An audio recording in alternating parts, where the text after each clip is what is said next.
If you're super frustrated and confused with why you're not making any digital product sales on Etsy, then you're probably making at least one or all of these mistakes. But don't worry, I'm going to show you exactly how to fix them.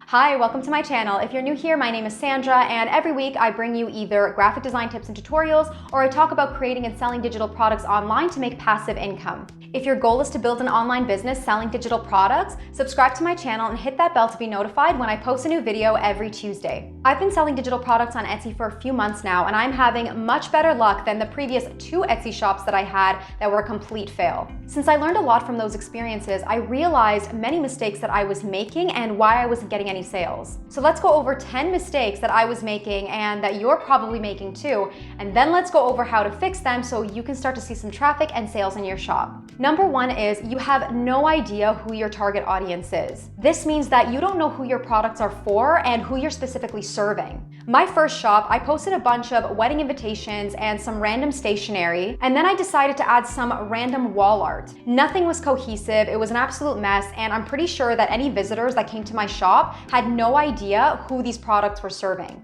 My second shop, I decided to niche down to just wall art, but I was designing the most random pieces. Some would be botanical pieces, some would be watercolor animal pieces for nurseries. And again, it was just very confusing and I had no idea who I was serving. So do your research and be clear on who your ideal customer is. The more specific you can get, the more you can create products that you know will benefit them. So in other words, in my first 2 Etsy shops, I was trying to serve everyone, and in the end, I served no one. So pick a niche, stick to it, do your research on the trends within that niche, and even better, if you can reach out to people within your target audience and ask them for feedback on the products that you intend on creating, that will give you a much better idea of what they actually need from you. Number 2 is you didn't validate your idea. Now, I talk a little bit about validating the market in these 2 videos here, but basically you had an idea that you thought would knock it out of the park, but when you go to launch it, crickets, because you didn't do your research and you didn't make sure that this product is actually on demand. I remember my first 2 Etsy shops were embarrassing. I literally just took a bunch of graphics and fonts that I already had a commercial license to,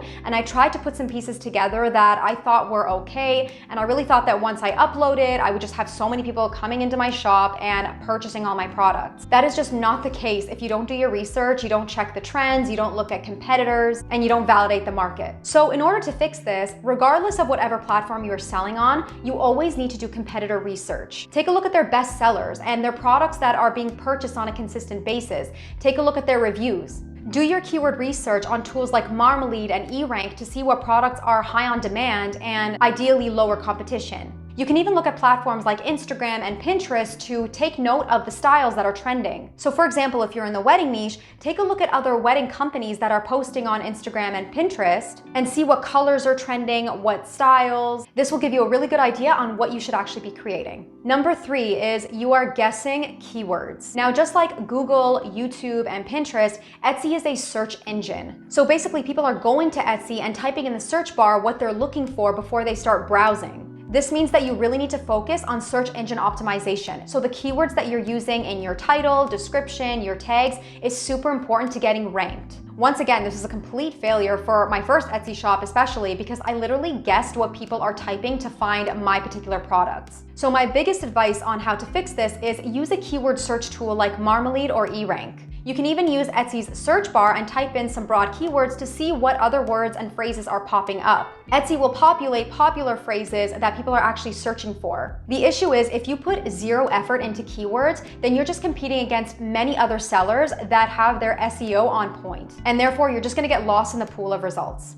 Comment below and let me know what mistakes you think you're making and how you plan on fixing them. We can all help each other out and give some advice on how we can improve our shops. Okay, number 4 is your listings are not clear. If your listings are not clear, then your visitors are going to bounce off and land on your competitor's page. Be as clear as you can be in your description and your product images. So because I know that not all shoppers will read the entire description, I try to include some photos that get the most important points across. So for example, if it's a digital download, which is what we're really talking about right now, make sure that you state that in your images because you don't want any confusion from your shoppers. You can also create an image on the sizes that they're getting for their digital files. If you're offering different colors, make sure you let them know. Try to answer as many questions as possible in your listings because a lot of shoppers won't bother sending you a message to ask. They'll just go to your competitor. Number 5 is you haven't optimized your shop. So you haven't filled out your About Me section, you don't have a shop banner or a profile image, a shop description. Believe it or not, in my first shop, I didn't even bother filling out the About Me section because I just thought that shoppers don't really care about that. But it's actually a great place for them to get to know you a little more and be more comfortable with who they're buying from. So make sure you spend some time in your shop and make it look cohesive.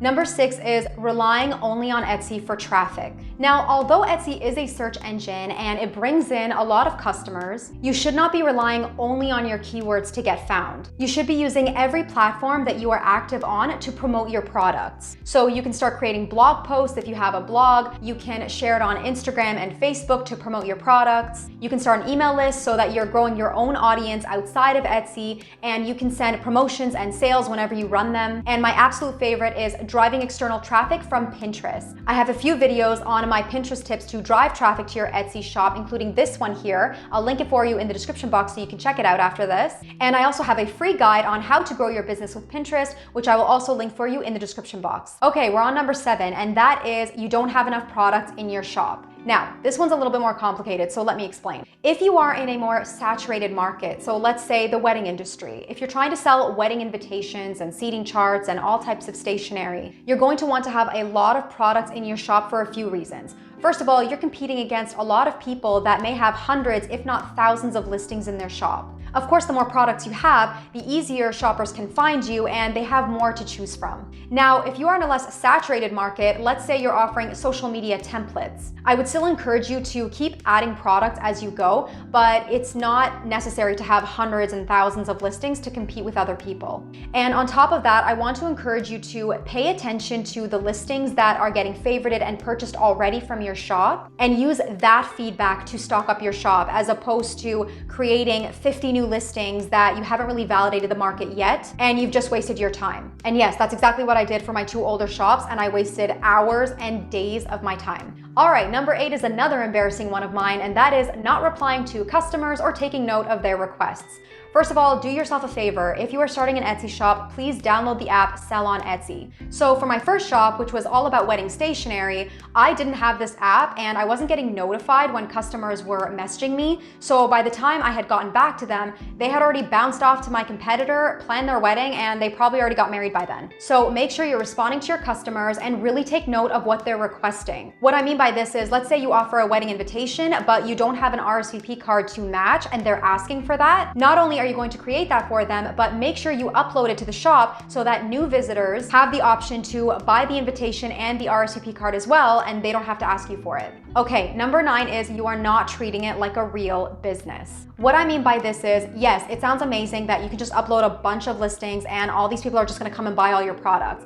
That's just not the case. You have to create platforms that you are going to be promoting your products on a consistent basis. Put in effort to upload new products on a consistent basis. Have a plan and specific goals in mind that you want to aim for. Create a brand identity around it. Encourage people to follow you on your social media platforms. Improve your shop as you go. Run sales during slow times of the year, but just make sure you are constantly working on it and improving it and growing it over time. Now, number 10 is my favorite one, and that is you're giving up too early.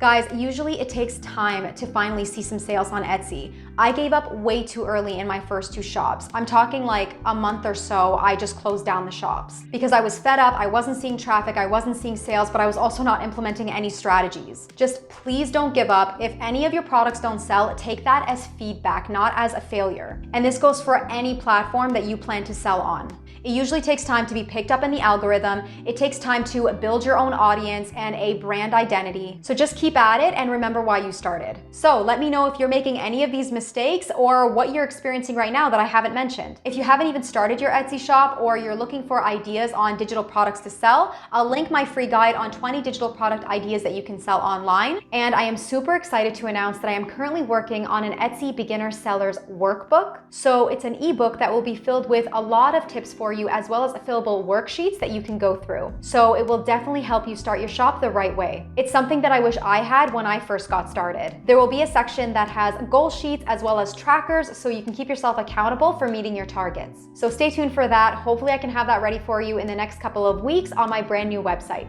And you can also watch my video on digital products that will actually sell. Follow that one with my tips on how to build passive income with digital products. If you found this video helpful, hit that like button and notification bell and subscribe to my channel before you go. Thank you so much for watching, guys, and I will see you next Tuesday. Bye.